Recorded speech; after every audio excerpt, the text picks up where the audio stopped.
இந்த சிறப்பு நேரலில் நாம் பேச இருப்பது மிக முக்கியமான ஒரு தகவல் என்றால் இந்த விடயம் என்பது தற்போது உலகம் முழுவதும் டாக் ஆஃப் த டவுன் என்பது போல உலகம் முழுவதும் டாக் ஆஃப் த வேர்ல்ட்.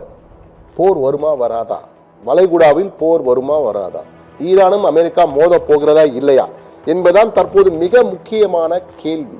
என்றால் இந்த கேள்விக்கு யாருமே பதில் சொல்ல முடியாது. ட்ரம்ப் மட்டும்தான் சொல்ல முடியும். ட்ரம்ப் இந்த போரை தொடங்கினால் போர் வரும், இல்லை என்றால் போர் வராது. எனவே ட்ரம்புக்கு மட்டுமே தெரிந்த இந்த ரகசியத்தில் தற்போது பரபரப்பு தொற்றிக் கொண்டிருக்கிறது. அதற்கு காரணம் வளைகுடா பகுதியே தற்போது அவசர நிலை, ஒரு எமர்ஜென்சி என்று சொல்வார்களே, அது போன்ற ஒரு நிலை காணப்படுகிறது. அதனால் எந்த நேரமும் எதுவும் நடக்கலாம் என்ற உச்சக்கட்ட பதற்றம் தற்போது வளைகுடா நாடுகளிலே காணப்படுகிறது. குறிப்பாக ஈரான் மற்றும் ஈரானை சுற்றியுள்ள நாடுகளில் இந்த பதற்றம் எப்போது வேண்டுமானாலும் அமெரிக்கா தாக்கலாம். அதற்கு காரணம் அமெரிக்காவின் மிகப்பெரிய விமானம் தாங்கி போர்க்கப்பல், கிட்டத்தட்ட 60க்கும் மேற்பட்ட விமானங்களை சுமந்து செல்லக்கூடிய, அதாவது ஒரு மிதக்கும் விமான நிலையம் என்றே சொல்லலாம்.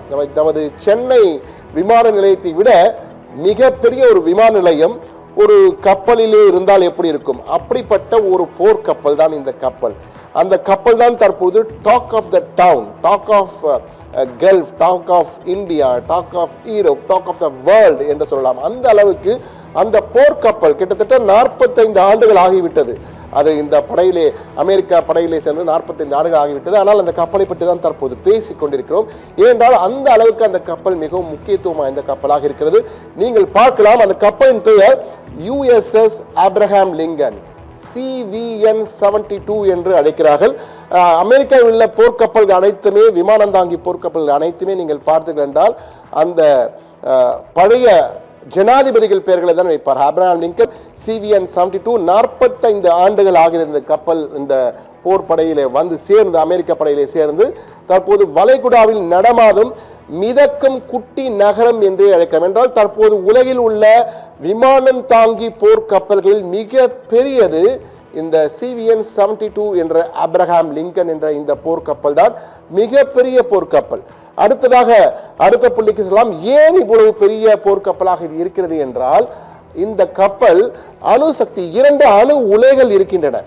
எனவே அணு உலைகள் மூலமாக தேவையான மின்சாரம் முதற்கொண்டு அனைத்துமே தொடர்ந்து கிட்டத்தட்ட 10 ஆண்டுகள் எந்த பிரச்சனையும் தொடர்ந்து இயங்கக்கூடிய அந்த அளவுக்கு அணுசக்தியுடன் இயங்கும் இந்த கப்பலில் வீரர்கள், பணியாளர்கள் என 5500 பேர் இருக்கின்றனர். கப்பற்படை வீரர்கள், அவர்களுக்கு பணியாளர்கள் என 5500 வீரர்களும் பணியாளர்களும் இருக்கின்ற படம் கிட்டத்தட்ட ஒரு குட்டி நகரம். அதனால்தான் மிதக்கும் குட்டி நகரம், கப்பலிலே மிதக்கின்ற, ஒரு கடலிலே மிதக்கின்ற ஒரு குட்டி நகரமாக இருக்கிறது. இந்த கப்பல் அணுசக்தியில் இயங்கக்கூடியது. அணுசக்தியில் இயங்குவதால் என்னென்ன வேறு என்ன அம்சங்கள் இதில் இருக்கிறது, அடுத்த புள்ளியிலே பார்க்கலாம். வேறு என்ன புதிய அம்சங்கள் இருக்கிறது என்று இந்த CVN 72 72 இந்த போர்க்கப்பலிலே, ஆப்ரஹாம் லிங்கன் போர்க்கப்பலிலே டொமஹாக் ஏவுகணைகள் உள்ளிட்ட பல ஆயுதங்கள் தயார் நிலையில் இருக்கின்றன. டொமஹாக் ஏவுகணை என்பது அமெரிக்காவின் மிகவும் பிரசித்தி பெற்ற அதிநவீன ஏவுகணைகளில் ஒன்று. இந்த ஏவுகணை என்பது சாதாரண ஏவுகணை அல்ல, குறுகிய உயரத்தில், அதாவது கப்பலில் இருந்து ஏவலாம், நிலத்திலிருந்து ஏவலாம், விமானத்திலிருந்து ஏவலாம், எங்கிருந்து வேணாலும் இந்த டொமஹாக் ஏவுகணைகளை ஏவ முடியும். இதில் உள்ள போர்க்கப்பல்களை நீங்கள் பார்க்கும்போது தெரியும், இதிலிருந்து எந்த நேரத்திலும் பறந்து சென்று தாக்கக்கூடிய அளவுக்கு இருக்கும். இந்த ஏவுகணைகள் குறைந்த உயரத்திலே சென்று துல்லியமாக இலக்கை, இந்த விமானங்களில் போன்று சென்று தாக்கலாம், கப்பலிலிருந்தும் ஏவலாம். இந்த டொமஹாக் ஏவுகணை 1 2 அல்ல, 100கணக்கான டொமஹாக் ஏவுகணைகள் இதிலே இருக்கின்றன, இந்த கப்பலில் வைக்கப்பட்டிருக்கின்றன. எனவே எந்த நேரத்திலும் இந்த போர்க்கப்பலிலிருந்து ஏவுகணைகள் பாய்ந்து எதிரிகளின் இலக்கை துல்லியமாக தாக்கக்கூடியது. எனவே அணு ஆயுதங்களும் இதில் இருக்கலாம். ஆனால் தற்போதைக்கு அணு ஆயுதங்கள் இருப்பது குறித்து எந்த தகவலும் இல்லை. ஆனால் இந்த கப்பலிலே போதிய அளவு ஆயுதங்கள் இருக்கின்றன, ஒரு பெரிய வாரை நடத்தக்கூடிய அளவுக்கு ஆயுதங்கள் இருக்கின்றன. அடுத்த புள்ளிக்கு செல்லலாம். அடுத்து என்ன இந்த கப்பலின் சிறப்பம்சம் என்றால், 1,00,000 டன், மிக சரியாக சொல்ல வேண்டும் என்றால் 99,940 டன் எடை கொண்ட இந்த கப்பல் 1,00,000 டன். 1 டன் என்றாலே 1000 கிலோ. 1,00,000 × 1000 கிலோ எடையுள்ள இந்த கப்பலிலே 70 போர் விமானங்கள், நீங்கள் பார்க்கலாம் இந்த போர் விமானங்கள் எங்கெல்லாம் இருக்கின்றன என்பதை பார்க்கலாம். இந்த கப்பலை நீங்கள் பார்க்கும்போது தெரியும் எத்தனை போர் விமானங்கள் பாருங்கள், 1 2 என்று எண்ணிக்கொண்டே சொல்லலாம். 70 போர் விமானங்கள், ஒன்றல்ல 70 போர் விமானங்கள் இருக்கின்றன. அது மட்டுமல்ல, ஹெலிகாப்டர்களும் இந்த கப்பலில் இருக்கின்றன. கிட்டத்தட்ட 16 ஹெலிகாப்டர்கள் இருக்கின்றன. எனவே எந்த நேரத்திலும் அதிரடி தாக்குதலுக்கு உரிய தயார் நிலையில் இந்த கப்பல் எப்போதுமே இருக்கும். இந்த கப்பலிருந்து அதே போன்று விமானம் ஓடுதளத்தில் இறங்குவது போல, பயணிகள் விமானம் போல அல்ல, ஒரு 10-100 அடிகளே இறங்கி ஏறக்கூடிய அளவுக்கு இந்த கப்பல் பறந்து விரிந்த கப்பல். பார்க்கலாம், பறந்து விரிந்திருக்கிறது பாருங்கள், எவ்வளவு பெரிய கப்பல். எனவே இதிலே 1 லட்சம் டன் எடை கொண்ட கப்பல், 1 லட்சம் டன் என்பது 70 போர் விமானங்கள் இருக்கக்கூடிய இந்த கப்பல். அடுத்த புள்ளிக்கு செல்லலாம். இந்த மிதக்கும் குட்டி நகரமான இந்த ஆப்ரஹாம் லிங்கன் அணு ஆயுத கப்பலில், அணுசக்தியில் இயங்கக்கூடிய கப்பலிலே அடுத்த புள்ளி என்னவென்றால், கிட்டத்தட்ட 12 பில்லியன் அமெரிக்க டாலர். இதனுடைய மதிப்பு 12 பில்லியன் அமெரிக்க டாலர். $1 இன்றைய மதிப்பிலே 90 ரூபாய் என்று வைத்துக் கொள்ளுங்கள். 12 பில்லியன் டாலர் என்றால் கிட்டத்தட்ட 1 லட்சம் கோடி வரும் ரூபாய், இந்திய ரூபாய் 1 லட்சம். இந்த ஒரு கப்பல் மட்டும் 1 லட்சம் கோடி. மிதக்கும் நகரம் என்று நாங்கள் சொல்வது சரி என்று உங்களுக்கு தெரிந்திருக்கும். 1 லட்சம் கோடி ரூபாய் மதிப்புடைய இந்த கப்பல் ஒரு மிதக்கும் நகரமாக, ஒரு கப்பல் கடலிலே மிதக்கும் நகரமாக, ஒரு மிதக்கும் விமான நிலையமாக இருக்கிறது. அந்த அளவுக்கு கிட்டத்தட்ட பாருங்கள், இந்த விமானங்கள் எப்படியெல்லாம் பறந்து செல்கின்றன என்று மிக அருமையாக இருக்கின்ற ஒரு கப்பல். இந்த கப்பலின் பிரம்மாண்டத்தை பார்ப்பதற்கே ஒரு நாள் முழுவதும் நீங்கள் அந்த கப்பலில் சுற்றுலா போகலாம். அந்த அளவுக்கு பல அதிசயமான அம்சங்கள் இந்த கப்பலில் இருக்க. வளைகுடாவில் நடமாடும் இந்த மிதக்கும் குட்டி நகரத்திலே பல விடயங்கள், நமக்கு ஆர்வம் தரக்கூடிய பல விடயங்கள் இருக்கு. அந்த அளவுக்கு மிகவும் ஆர்வமுடைய ஒரு கப்பலாக இந்த போர்க்கப்பல் இருக்கிறது.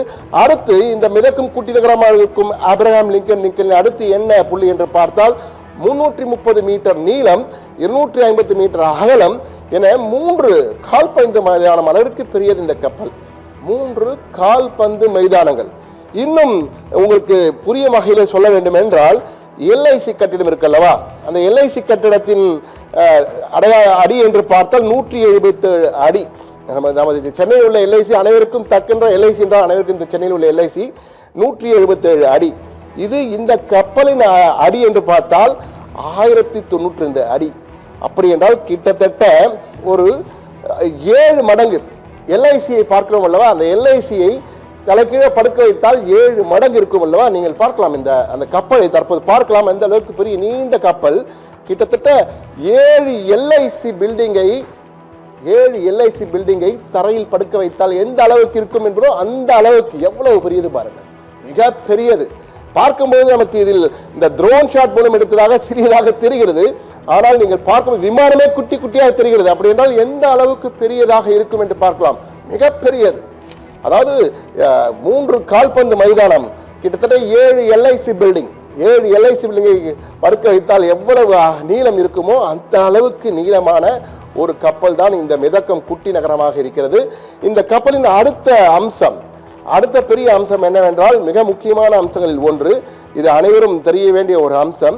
இந்த 300 பெரிய அளவுக்கு இருக்கின்ற இந்த கப்பலை பாதுகாப்பதற்காக 4 தாக்குதல் கப்பல்கள், அதாவது டெஸ்ட்ராயர்ஸ் என்று அழைக்கிறார்கள்.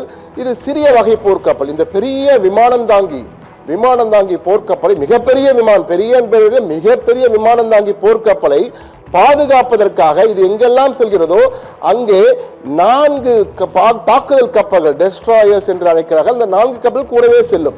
இந்த கப்பல் எங்கு சென்றாலும் கூடவே செல்லும். ஏதாவது ஆபத்து வருகின்றால் அந்த கப்பல்களும் தாக்குதல் நடத்தும். இந்த கப்பல்களிலேயே உங்களுக்கு ஏவுகணை எதிர்ப்பு பீரங்கிகள், ஏவுகணை எதிர்ப்பு கருவிகள் எல்லாம் இருக்கின்றன. அந்த கூடவே செல்லும் 4 கப்பல்களும் அதுவும் ஒரு வகையான போர்க்கப்பல், தாக்குதல் கப்பல்கள் தான்.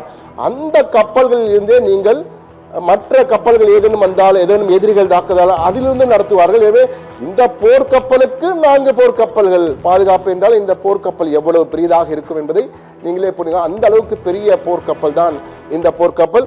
அடுத்ததாக இந்த போர்க்கப்பலின் மற்றொரு மிக முக்கியமான சிறப்பம்சம், இது பார்க்கும்போதே நமக்கு தெரியும். இந்த கப்பலின் அடுத்த சிறப்பம்சம் என்றால், 1 மணி நேரத்திலே சுமார் 30 கிலோமீட்டர் 1 மணி நேரத்திலே சுமார் 30 கிலோமீட்டர் பயணிக்கக்கூடியது இந்த கப்பல். எந்த அளவுக்கு வேகமாக செல்லும் என்று பாருங்கள். 30 கிலோமீட்டர் 1 மணி நேரத்தில் செல்கிறது என்பது மிக முக்கியமானது. அந்த வகையில் இந்த கப்பலுக்கு விறுவிறுவென்று செல்லக்கூடிய ஒரு கப்பல். கிட்டத்தட்ட நீங்கள் பார்த்தீர்கள் 30 நாட்டிக்கல் மைல் என்பார்கள், 30 நாட்ஸ் என்று கூறுகிறார்கள். அந்த வேகத்தின் கடலிலே செல்லும் நாட்டிக்கல் மைல் என்றார்கள். நமது தரையிலே மைல் கிலோமீட்டர் என்றால் அது போன்ற நாட்டிக்கல் மைல் என்று கூறுவார்கள். 30 கிலோமீட்டர் வேகத்திலே, கிலோமீட்டர் பாதையிலே 30 கிலோமீட்டர் வேகத்தை செல்லக்கூடிய வேகம் இருக்கிறது இதற்கு என்று கூறுகிறார்கள் ஒரு மணி நேரத்திலே.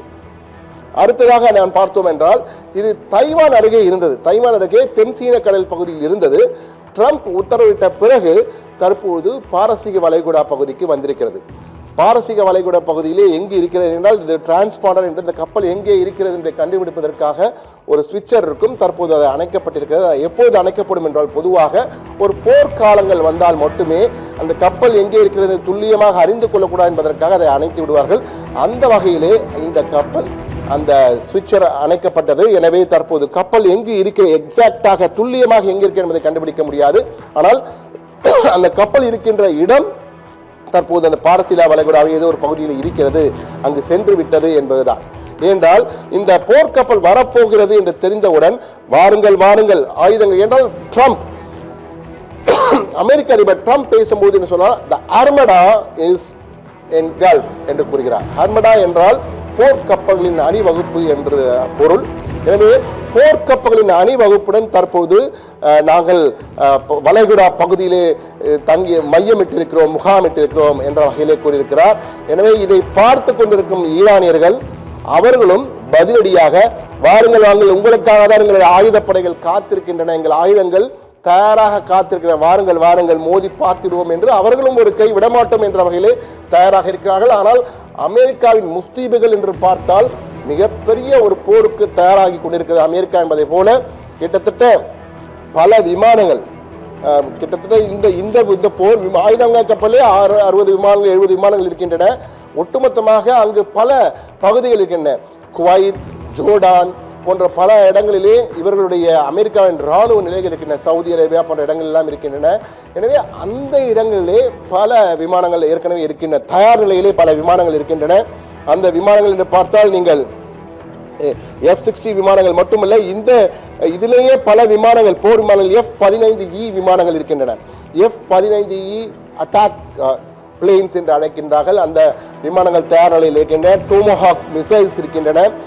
4 போர்க்கப்பல் இருக்கின்றன. எனவே ஆப்ரஹாம் லிங்கன் ஒரு மிதக்கும் நகரமாக, மிதக்கும் போர்க்கப்பலாக, மிதக்கும் ஒரு விமான நிலையமாக விமானங்கள், பீரங்கிகள், 5500 வீரர்கள் என அனைவரும் தயார் நிலையிலே தற்போது அமெரிக்கா மிகப்பெரிய ஒரு போர்க்கப்பலாக தற்போது பாரசீக வளைகுடா பகுதியிலே மையமிட்டிருக்கிறார்கள். எனவே போர் தொடங்கினால் இதில் இருந்துதான் முதலில் டோமோஹாக் ஏவுகணைகளும் விமானங்களும் பறந்து சென்று தங்கள் தாக்குதலை நடத்தும். எனவே ஆப்ரஹாம் லிங்கன் CVN-72 என்று சுருக்கமாக அழைக்கிறார்கள். CVN-72 இந்த நிமிட்ஸ் வகை போர்க்கப்பல் வகையை சேர்ந்தது. நிமிட்ஸ் என்று ஏன் பெயர் வந்தது என்றால் இதற்கு மிக முக்கியமான காரணம் இருக்கிறது. செஸ்டர் நிமிட்ஸ் என்பவர் அந்த இராணுவ கப்பற்படையின், அமெரிக்க கப்பற்படையினுடைய மிகப்பெரிய புகழ்பெற்ற இராணுவ தளபதியில் ஒருவர். அவர் பெயரில் தான் நிமிட்ஸ் என்று பெயர் வைத்திருக்கார்கள். நிமிட்ஸ் வகை போர்க்கப்பல் இது தற்பொழுது மிக முக்கியமான ஒரு போர்க்கப்பலாக அமெரிக்காவின் 4 மிகப்பெரிய பிரம்மாண்டமான இந்த ஆப்ரஹாம் லிங்கன் போன்ற 4 விமானம் தாங்கி கப்பல்கள் இருக்கின்றன. அதில் மிக முக்கியமானது வயதான கப்பல்களில் ஒன்று, 45 ஆண்டுகள் ஆகிறது. இன்னும் 5 ஆண்டுகளில் இந்த கப்பல் ஓய்வு பெற்றுவிடும் என்பது மிக முக்கியமானது. அந்த அளவுக்கு இது ஏற்கனவே நடைபெற்ற ஈராக் மீது நடைபெற்ற யுத்தமாகட்டும், 90ல் நடைபெற்ற யுத்தங்கள் போன்றவற்றெல்லாம் இந்த போர்க்கப்பல் மிகப்பெரிய பங்காற்றி அமெரிக்காவின் வெற்றிக்கு, அமெரிக்காவின் தாக்குதலுக்கு பெரிய உதவி இருக்கிறது என்பதையும் நாம் குறிப்பிட வேண்டும். எனவே இந்த மிதக்கும் நகரமாக, மிதக்கும் விமான நிலையமாக இருக்கும் இந்த ஆப்ரஹாம் லிங்கன் மிகப்பெரிய தாக்குதல் நடந்தால் இதிலிருந்துதான் அந்த தாக்குதல் ஆரம்பமாகும் என்பதை நாம் மறந்துவிடக்கூடாது. இது அமெரிக்க அதிபர் ட்ரம்பின் கட்டளைக்காக தயாராக காத்து கொண்டிருக்கிறது என்பதையும் பார்க்க வேண்டியிருக்கிறது. அடுத்ததாக இந்த போர்க்கப்பல் குறித்து பார்த்தோம்னா தற்போது அங்கு நிலவரம் எப்படி இருக்கிறது, அங்குள்ள யதார்த்த கள நிலவரம் என்ன?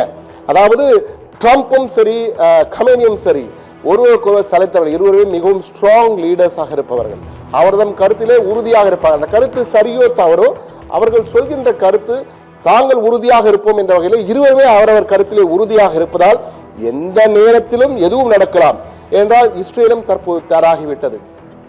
அவர்களும் தயாராக இருக்கிறார்கள். எனவே அங்கு என்ன நடக்கிறது என்பதை தற்போது ஒரு வரைகலையாக பார்ப்போம். முதல் புள்ளியாக தற்போது அங்கு நிலவரம் என்ன என்பதை பார்க்கலாம்.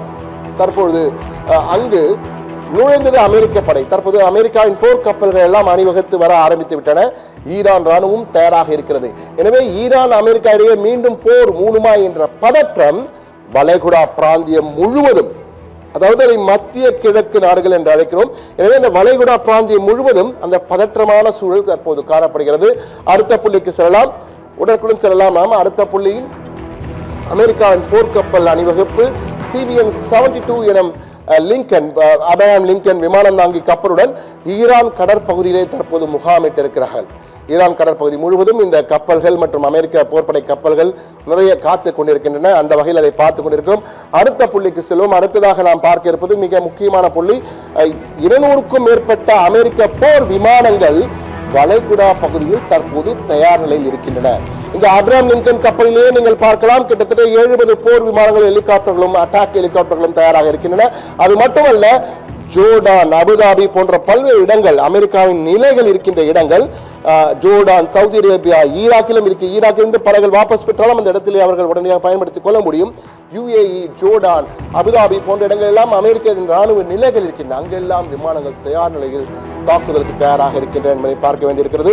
இது மட்டுமல்ல, அமெரிக்காவின் போர்க்கப்பல், இதில் கூட செல்லும் கப்பல்கள், அந்த 3 கப்பல்கள் US பிராங்கி பீட்டர்சன் ஜூனியர், அதே போன்று US ப்ரூயான்ஸ், UN மைக்கேல் மர்ஃபி என்ற வகையில் 3 கப்பல்களும் இதில் தயாராக, போர்க்கப்பல்கள் தயாராக இருக்கின்றன அப்ரஹாம் லிங்கனுடன் சேர்த்து. அடுத்த புள்ளிக்கு செல்வோம்.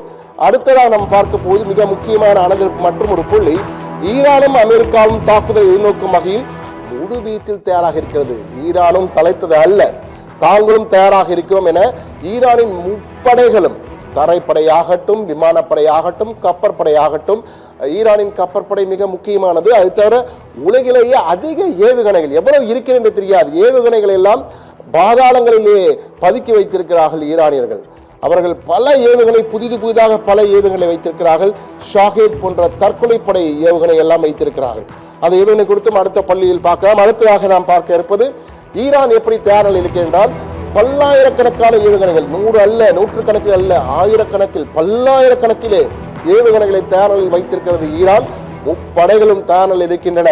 தற்போது கமேனி பதிலடி கொடுங்கள் என்று சொன்னால் போதும் பறந்து சென்று தாக்குவதற்கு தயார் நிலையில் இந்த ஏவுகணைகள் வைக்கப்பட்டிருக்கின்றன. அடுத்ததாக இந்த ஏவுகணைக்கு அடுத்து வேறு என்ன தயார் நிலையில் இருக்கிறார்கள் அவர்கள் என்று பார்க்கும்பொழுது, அடுத்ததாக அமெரிக்காவின் தயார் நிலையில் அடுத்து இஸ்ரேல் மிக முக்கியமான அமெரிக்காவின் நேச நாடுகளில் ஒன்று. ஏற்கனவே ஈரானுக்கும் இஸ்ரேல் நடந்தபோது அமெரிக்கா உதவி செய்தது. தற்போது இஸ்ரேலிலும் பாதுகாப்பு உச்சகட்டத்தை அடைந்திருக்கிறது. அயன் டோம் ஏற்கனவே பாதுகாப்பு தரக்கூடியது. ஏவுகணைகள் வந்தால் அதை தடுத்து நிறுத்துவ, ஏவுகணைகள், ட்ரோன்களை தடுத்து நிறுத்துவதற்கு மிக முக்கிய பாதுகாப்பு கவசம் போன்று இருக்கும்.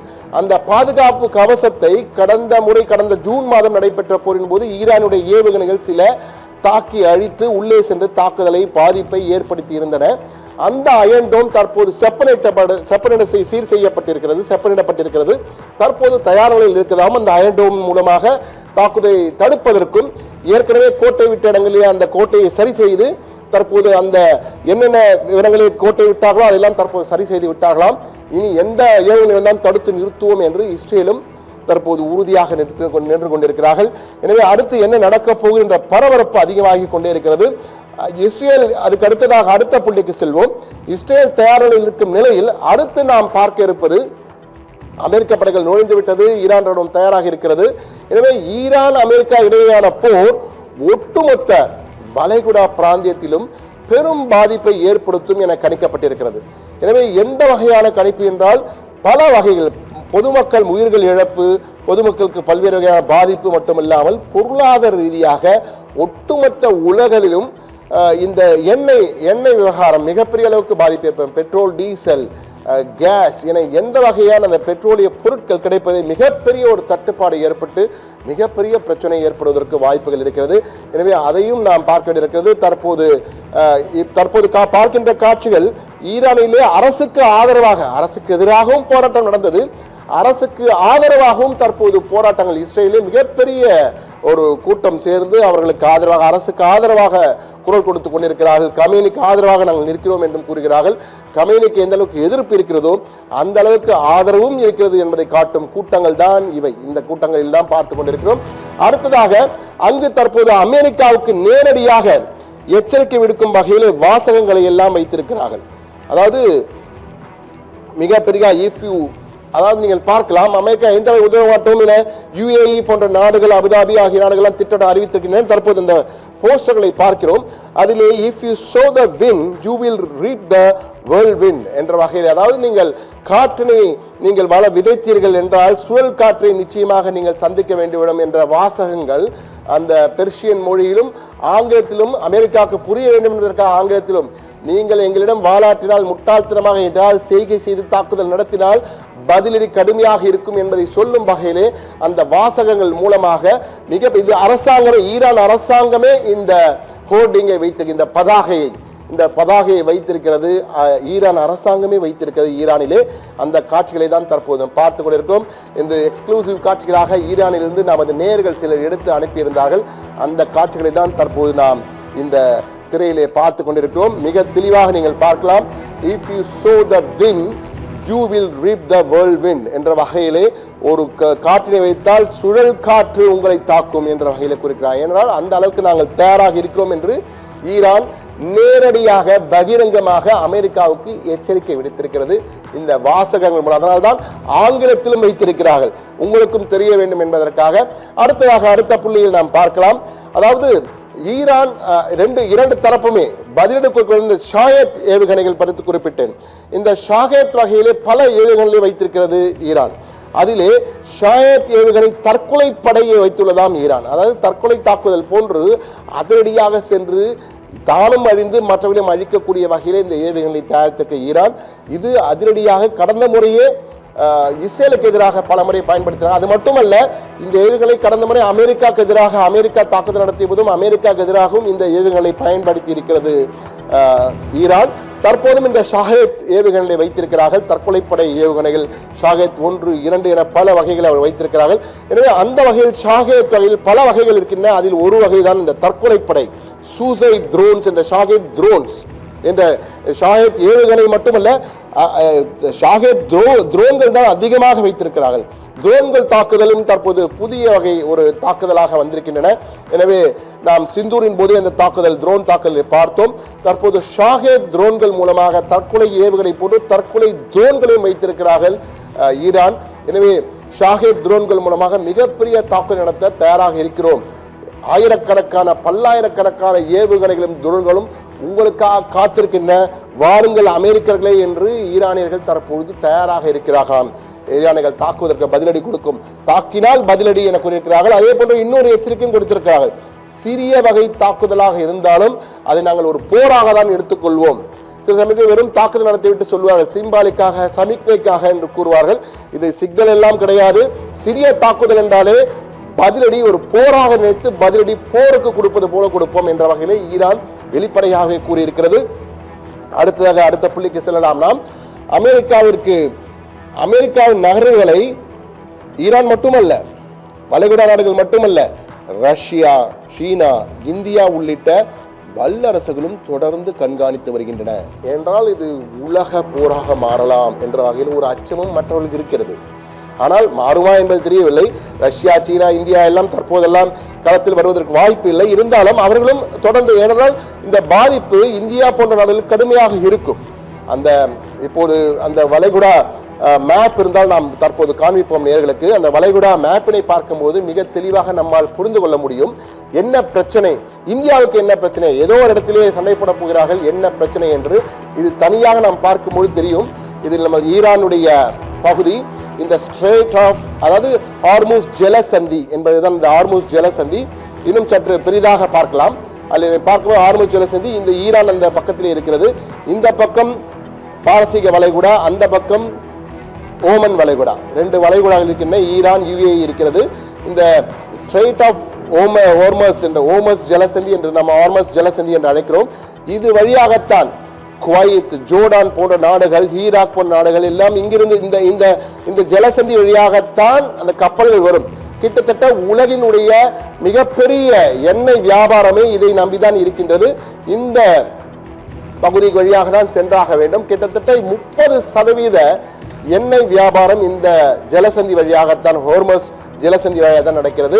இந்த ஜலசந்தியை ஈரான் மூடிவிட்டு போருக்கு தயார் என்று போரிட ஆரம்பித்தால் இந்தியா மட்டுமல்ல, தெற்காசிய நாடுகளுக்கு மிகப்பெரிய எண்ணெய் தட்டுப்பாடு வந்துவிடும். மிகப்பெரிய எண்ணெய் தட்டுப்பாடு வந்துவிடும். பெட்ரோல் கிடைக்காது, டீசல் கிடைக்காது, ரேஷன் வந்துவிடும்.